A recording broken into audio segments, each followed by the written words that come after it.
நான் உங்கள் முத்து. இன்றைக்கி என்ன பார்க்குறதுன்னா, வீட்டு விசா பற்றி. வீட்டு விசாவுக்கு எவ்வளோ சம்பளம் கிடைக்குங்கிறத பற்றி பார்ப்போம்.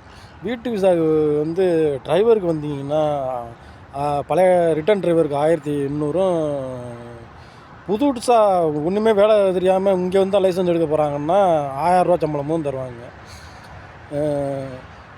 தபாக்கு வேலை தெரிஞ்ச ஆளாக இருந்தால் 2000மும், வேலை தெரியாத ஆளாக இருந்தால் 1200 தருவாங்க. சில வீட்டில் வேலை தெரிஞ்ச ஆளாக இருந்தாலும் 1500 தருவாங்க. தோட்ட வேலைக்கு 1200 தருவாங்க. இந்த மஸ்லிஸு, இந்த காவாச்சாய் கொடுக்குறாங்க பாருங்கள், அவங்களுக்கு 1200 தருவாங்க. வேலைக்காரி வர்றாங்க பாருங்கள், அது இந்தியா வேலைக்காரியாக இருந்தால் 1400 தராங்க. பிலிப்பைனியாக இருந்தால் 1550 தராங்க. எத்தியோப்பியா இவங்க மாதிரி இருந்தால் 1300 அந்த மாதிரி தராங்க. இந்த வீடியோ பிடிச்சிருந்துச்சுன்னா லைக் பண்ணுங்கள், ஷேர் பண்ணுங்கள், கமெண்ட் பண்ணுங்கள் நண்பர்களே.